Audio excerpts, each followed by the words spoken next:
Hello, Saber people. I have another breakdown for you.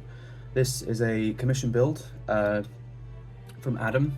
This is the second hilt he's commissioned from me. This is the krsabers HATI kit. This is the unweathered variant.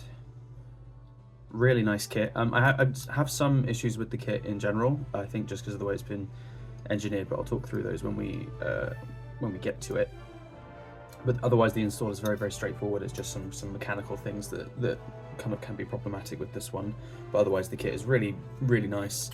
Super premium quality. Even though it's quite a small hilt, it feels fantastic. The materials are great. Everything's pretty damn good. You sprung for the blade plug. I think this is the plastic one, not the aluminium one. Doesn't feel like aluminium. Yeah, it doesn't feel like it, so it's probably the plastic one. And you got the kit unweathered. Yeah, that's pretty much it. I'm just going to chuck a blade in this one first. It unscrews with a 1.5 hex key, and the blade retention, should be noted, is this top grub screw up here. Blade plug comes out, and you can see the neopixel emitter down inside there, maybe. Takes a 7/8 inch blade. Just slide that one in. Pretty snug, so I like to push down to make sure that it's making contact with the pins and then tighten the screw. Just make sure there's a good connection. And then in terms of unscrewing, it unscrews right here in the middle. Just quickly, some things, I'll talk about the modifications that I did before we chuck a chassis in it. So I've installed 3 of these now, and every single one has had a problem up here with the switches. They don't actuate very well, I don't think, personally. This switch plate piece here on the front, unless you glue it down, it rattles with the vibrations of the speaker, so I've always had to put a tiny amount of thin set glue on the back of this kind of accent piece and stick it on, make sure it stays on. You could pull it off if you wanted, it's only a tiny amount of glue, it's just to hold it tight against the body. And these 2 plungers as well, every time I've installed a kit, one of these kits specifically, and I've slid the chassis and the plungers protrude too far into the chassis and it rips the buttons off the chassis.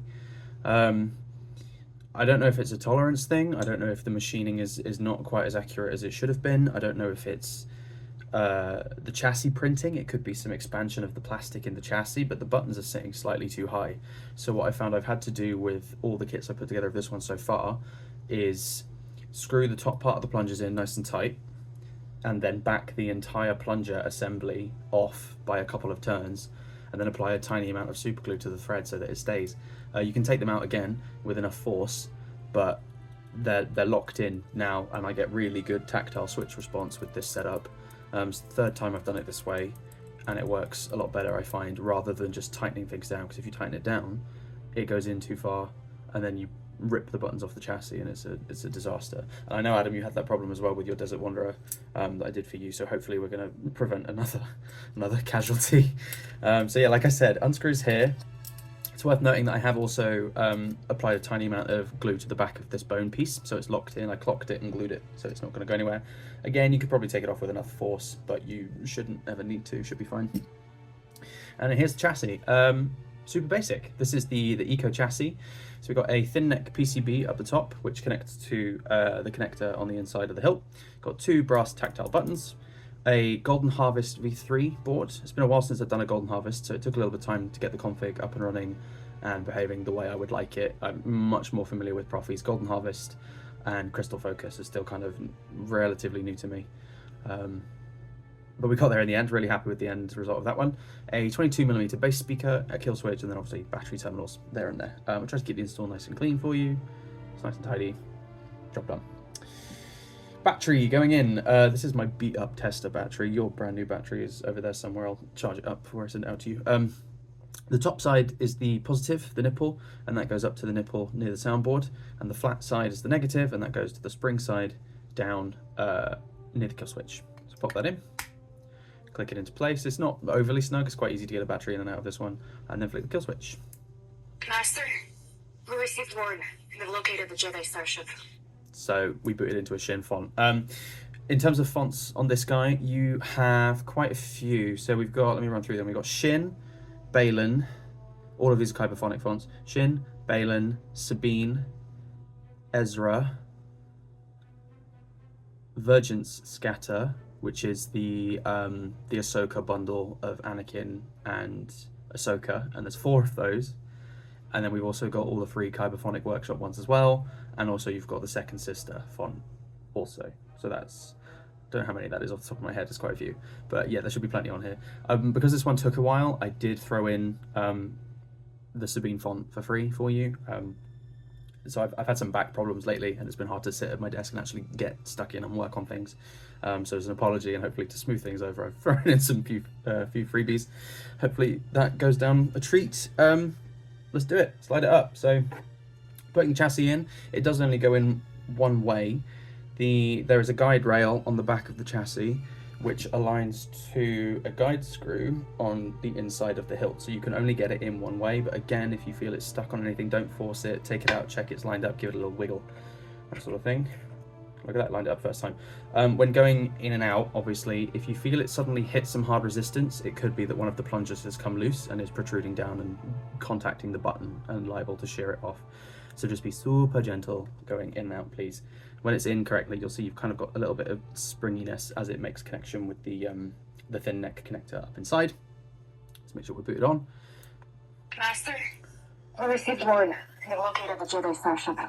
So, as I explained in one of my previous builds of this one, despite being only a 22mm speaker, it actually packs quite a bit of punch. It's quite loud, which is impressive just because the resonance chamber is so well designed in this hilt. You've got 2 buttons set up.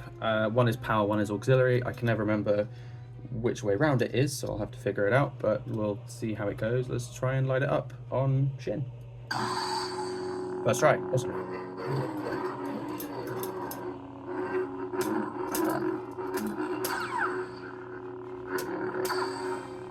Press in tight. There we go.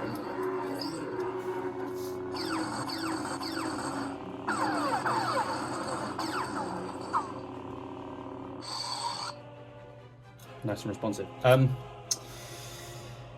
2 button controls. There's a few things you can do. I made sure to set up all the tracks for all the relevant fonts that had them. The track player in this one is you press and hold the power button while it's turned off. And then it goes into the music. Press and hold again to stop it. To enter the sound font menu for the Golden Harvest, you press and hold the auxiliary button. Sound menu. And then we can cycle through. Second sister. Let's find a second sister. And then press and hold the auxiliary to confirm. So all of your blades, let's talk blades. The standard, I say standard, the ones based off of like canonical things like in the TV show in Ahsoka are standard blades, a little bit of flicker to them, a kind of light cyan clash because that's the color that the sequels use for all their impacts and stuff like that. The second sister blade is different. That's like a rippling blade, which is based on how her saber appears in the game, and the colors are slightly different on that one. And then all of the kyberphonic workshop ones are solid blades. They don't flicker. They're just like laser sword kind of static ones, and those have a more white yellowy flash to them rather than the cyan, just because that's my preferred way of setting it up. So this second sister should have a little bit of a waviness to it, which you can see it does.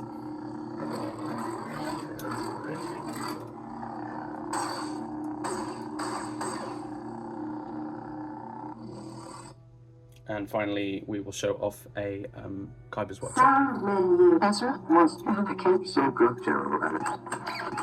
Blue. Red. Let's go yellow. Purple. Yellow. Yellow. There we go. I like the yellow one.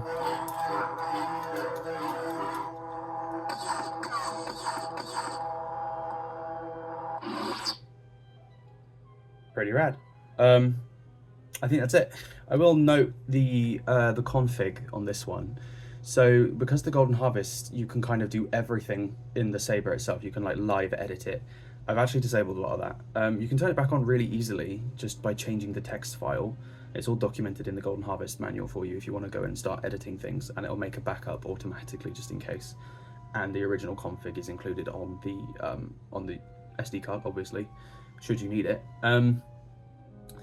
I've disabled a lot of the live edit features because I find the editing system on the Golden Harvest is good, but it's so easy to get lost. It becomes a bit of a maze in the menus. So the live color edit is gone, the live effect edit is gone, live accent, ignition type, ignition speed, retraction speed, they're all turned off. Again, to turn them all on, you literally just change like a couple values in the config, save it, and it's all on again. But I just figured it would be easier to disable it for you. The one thing that I have kept on is the color change while the hilt is ignited, just in case. So here on the yellow, for instance, if you press and hold auxiliary and tap power, you can cycle through.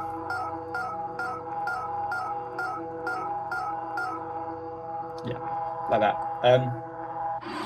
All the colors are character specific. I've put a lot of time into coordinating them to make sure they all match up, so I don't see why you would want to change the colors, but you can. I figured the color change is the thing that people want the most. Obviously, it's worth noting that it does only cycle through the colors that are currently pre-programmed on there. If you want to add more colors, you have to make more color files on the card, but again, that's all documented, that's all in the config. It's all really easy to change. This is what I like about the Golden Harvest, is it can be a bit of a pain to set up getting everything talking, like all the things talking to each other, the sound fonts, the blade styles, the effect styles, everything communicating, the colors as well. But then when it's all set up, it's so easy to change and just make alterations from there. Yeah, that's pretty much it. This is your krsabers HATI kit. Is it called the Shin kit or the HATI kit? I can't remember. Pleasure putting this one together for you, Adam. Hopefully, again, another of many installs. And I will also ship back your Desert Wanderer as well, because that one came in for some repairs on the buttons. That's pretty much it. Thank you for watching, everybody. Adam, if you've seen anything in this video that you don't like the look of, or anything that you want to change, give me a shout and I will get that altered as soon as I can. Otherwise, I will get these back to you as soon as is humanly possible. Despite the May 4th busyness, I am still going. I'm still working on installs. So yeah, that's pretty much it. Thanks for watching, everybody. May the force be with you, and I will catch you in the next one. Take care. Bye.